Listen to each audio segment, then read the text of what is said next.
lot of people will tell you how they did it. I'm telling you how I'm doing it. In my darkest moments, I realized that, you know what? You don't really realize the roof you have over your head until you have to spend the night in a park with the foxes.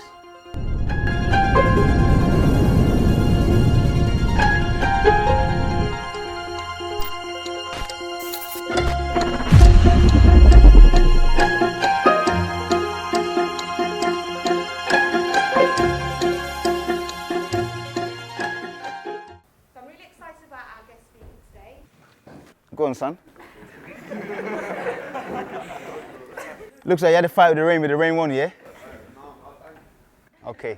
So, just by a quick show of hands, and be honest guys, raise them. How many of you guys have never heard of me or never heard of my spiel or anything about me? Put your hands up. That is literally everyone. But you know what, it's fine. I thought I was famous, I thought I'm on YouTube, I thought I made it, obviously not, but that's fine. By the time I leave today, I know, by the time I leave today, you guys will know exactly who I am.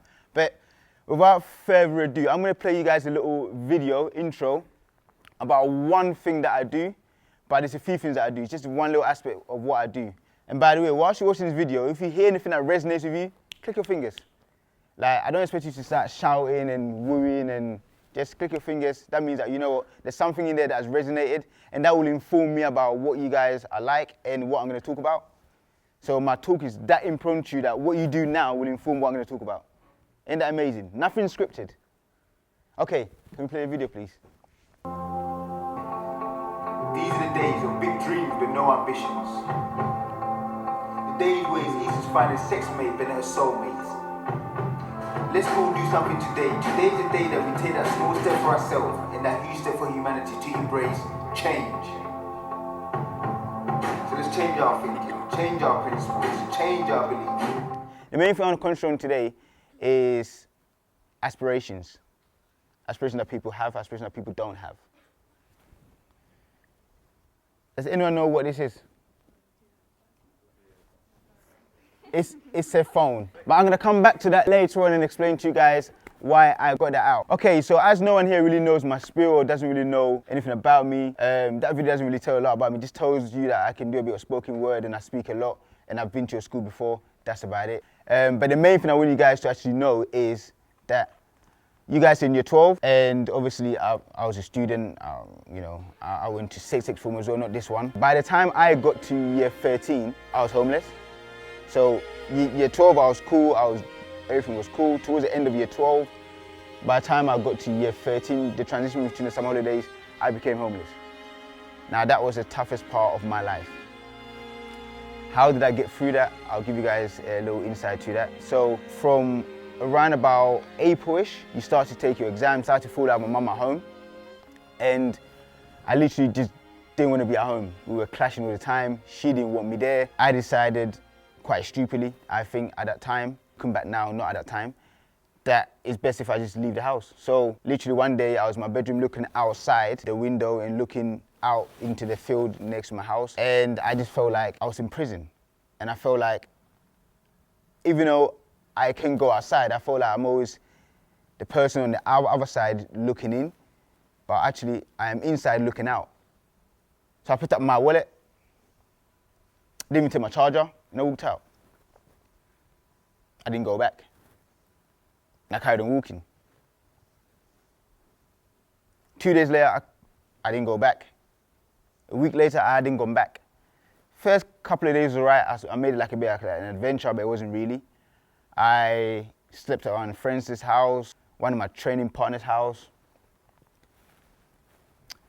But then after a while, the parents asked me, how come you're not going home? So then I didn't want to explain, so then I have to leave. Then it got really tough, because then you're running out of places to go. So I ended up on buses.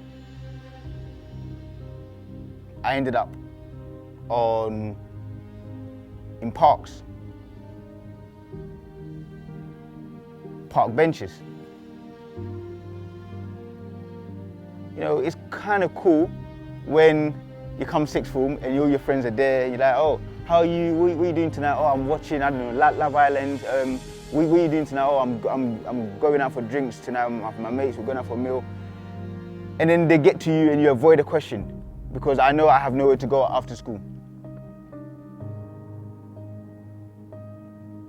because I know that I might not have a roof over my head. I come to school the next day, my uniform is not really pressed, it's not really fresh because it's the same thing I was wearing yesterday.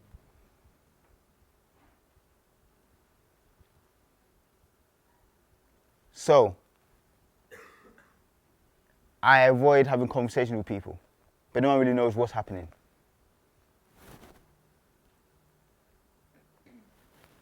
But I get through it. Then it gets to a stage where I can't contain it anymore. You know, people starting to know certain things about me, people start to talk. But luckily, summer holiday starts coming up, so then no one really sees me. Like, the transition, so now it's like, okay, summer holidays, everything's fine. In my darkest moments, I realized that, you know what, you don't really realize the roof you have over your head until you have to spend the night in the park with the foxes. And these foxes ain't scared of us anymore. Trust me. They'll come towards you. So it was tough. But I made a transition. So from, you could say, 17, 18, I managed to get myself a place, a roof over my head, made up my mum about a year later. By the time I was 19, I was working with Olympic athletes, like coaching Olympic athletes. How do you do that? I made a change, I made a transition. I changed my beliefs, and most importantly, I began my obligation to be the best I can be. So I set up a company called Inspired by Sports, because I was inspired by the sports that I was doing. One thing I kept consistent was all through that period, I trained as an athlete all the way through. I'm now a coach and an athlete and a mentor as well, and obviously a business owner. I don't compete as much anymore now, but in those times I did. And that one thing I kept going saved me. So I know it sounds a bit cliche, it's like from down here to up here, you know, the same old story, but actually it's not that. Because yes, I was down here, but I'm not up here yet. I'm still on the way there. And that's the difference. That's what I want to tell you guys. A lot of people will tell you how they did it. I'm telling you how I'm doing it. That's the difference. Everyone wants to hear the good story, but I'm going to tell you it's still not easy, it's still tough. Yes, I have a roof over my head now and I'm on my way to owning my own home, but I still have the same struggles that you guys have all the time. I'm not as old as some of your teachers, so I'm still working things out. So without further ado, rather than me talking at you guys, I'm going to start involving you guys in this talk. Just to make sure, can you at the back, can you hear me? You sure? Okay, cool. So before we go any further, that's just a little bit about my spiel. Now, obviously, I went on from working with Olympic athletes, from coaching like a lot of the GB sprinters, then setting up Inspired by Sports, then started doing public speaking. So I've done a lot since then. Obviously, I've got myself a mentor as well, something I recommend everyone here get yourself a mentor that can help you and guide you through the journey that you want to go through. That's my intro. And literally, I'm going to leave it up to you guys now, and we're going to interact. And you guys are going to ask me how I did it, and I will explain. Teachers as well, you can get involved, because obviously it's not all about me, it's about you guys. Because I can talk to you guys all day, but how does it inform you? How does it impact you? How does it help you guys? Whoa, you let your feet run wild. Back to this. Thomas, come as we all. Put your hands up, and the person that answers right first time will get £10. And I've got £10 in my wallet this time. I did it at school the other day. I didn't have £10 in my wallet. And the kid's like, after like, yo, where's my money? I was like, oh. I was like, dude, hold on. So I had to do a bank transfer, but it's fine. Anyone here, can you tell me what are the odds of becoming a human being? 50-50. Okay, that's your answer. Okay, I'm gonna take 3 answers. Yep.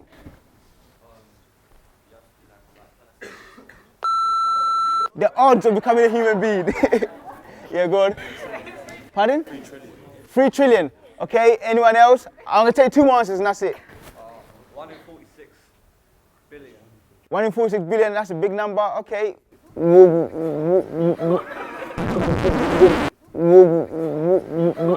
We're getting there. Anyone else? Teachers, you must know. The odds of being born as a human being, not as a cat or, you know, a tree or a slug or my shoelaces. What are the odds of you actually becoming a human being? Of course there's odds. The odds, listen. The odds of you becoming a male or female is what? Exactly. Well, sort of, yeah. And then what are the odds of you being born as a human being? Like basically the sperm meets the, you know, I don't want to go in details, but you know. 100 to 1. All right, can you guys grab this? Miss, are they allowed to grab this and find the answer? No data. Well, you know what? Then you don't get £10.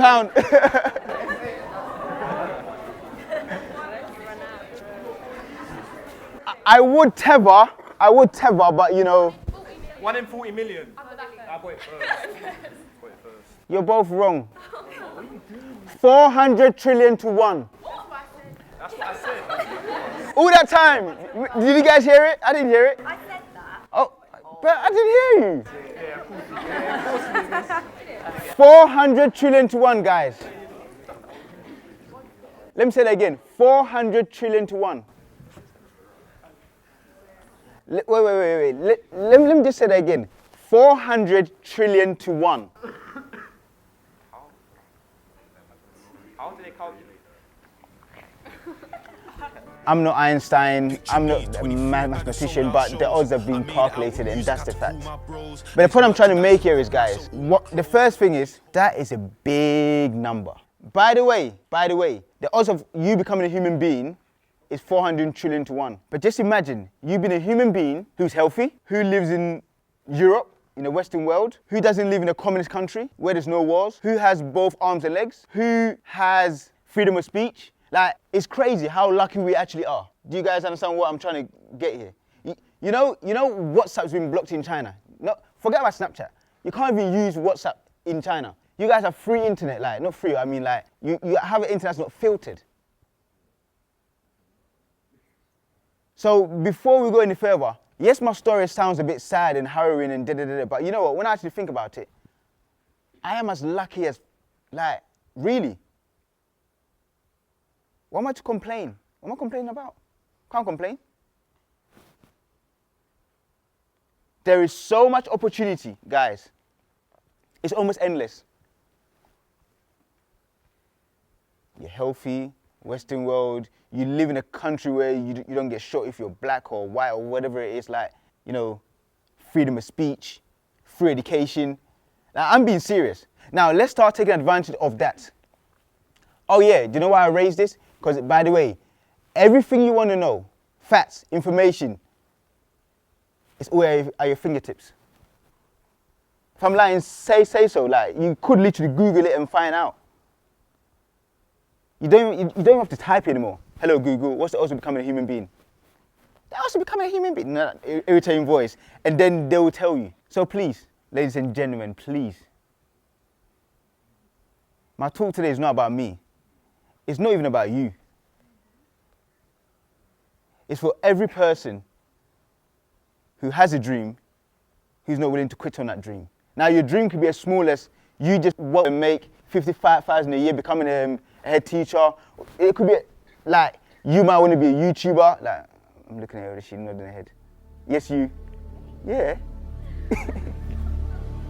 No, I'm joking. The point I'm saying is that whatever you want to do, we literally can do it. But then why don't we do it?